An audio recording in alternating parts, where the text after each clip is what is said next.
Bonjour à toutes et tous et bienvenue pour cette troisième édition de questions-réponses.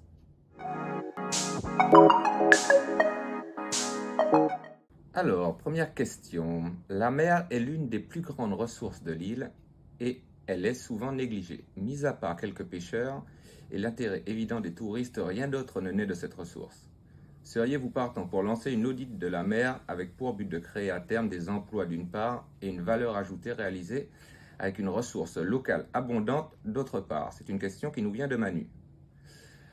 Alors Manu, il faut faire quand même attention. La ressource de la mer, c'est vrai, est une ressource importante. Donc c'est une de nos plus grandes richesses étant donné que nous sommes une île. Par contre, elle va avec la protection de celle-ci, c'est-à-dire que l'utiliser à bon escient. Avec la création dès 1996 de la réserve naturelle, les élus de l'époque avaient déjà engagé un travail de pérennisation de la mer pour qu'on puisse nous en profiter, mais le futur également. Et puis après, on a découlé l'ATE depuis 2013, qui elle est une agence qui travaille très bien et qui axe tout son travail sur la protection de la mer. Donc oui, c'est une richesse, mais il faut y faire très attention. Ceci étant dit, on reste bien entendu alerte et ouvert à toutes les propositions ou toutes les innovations qui nous permettraient de continuer à exploiter celle-ci, tant qu'elle respecte les normes environnementales qui sont fixées par l'ATE.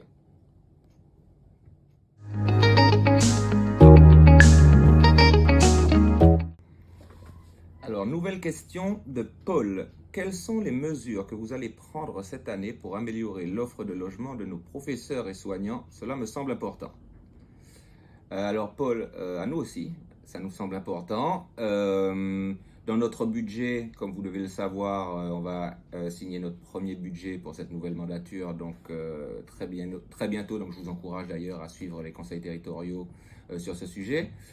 Effectivement, il y aura une partie du budget qu'on espère qui sera votée, qui sera consacrée à soit l'achat, soit de foncier, soit de logement, pour pouvoir améliorer notre offre de logement. Donc c'est un projet qui sera entrepris en 2023, bien entendu.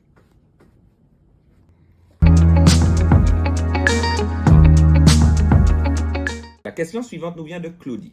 Le parking de Gustavia sera-t-il continué? Si oui, obligerez-vous les valets de parking à utiliser ce parking? Car actuellement, ils bloquent tous les parkings publics de Gustavia et font payer 20 $ ou plus aux clients des restaurants. La collectivité ne collecte rien. Alors, la première question, Claudie, oui, le parking sera effectivement continué puisque l'occasion est trop belle et puis le projet bien avancé. Donc, pas de raison particulière de revenir là-dessus, on était tous unanimes. Donc ça, c'est pour commencer. Et puis après, la politique de l'urbanisme, l'ancienne et l'actuelle encore, qui consiste à dire aux restaurants, lors de leur dépôt de permis, de payer une somme qui comprend des parkings publics, génère ce type de situation. Donc je pense que le problème est plus global et que nous allons, oui, devoir réfléchir à d'autres solutions que simplement faire payer pour avoir des places de parking publiques. Donc ça, c'est une certitude.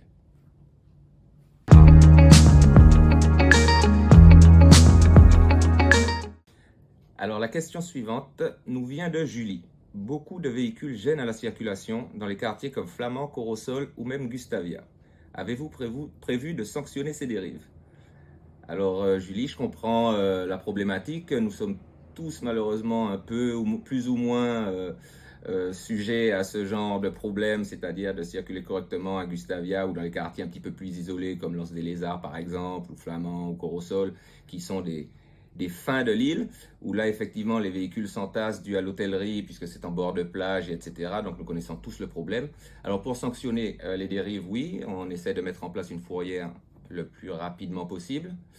Ceci étant dit, on doit aussi axer notre réflexion, pas uniquement sur la sanction, mais aussi sur un travail à long terme, c'est-à-dire que nous sommes plus sur l'île, nous devons peut-être penser à davantage d'aires de parking.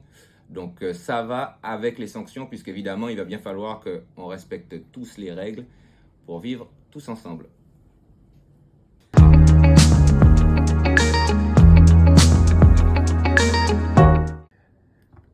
merci à toutes et tous pour vos nombreuses questions. Pour notre prochain question-réponse, pour fêter la première année de mandature, le président de la collectivité prendra directement la parole et sera en mesure de répondre à vos interrogations. Donc, n'hésitez pas.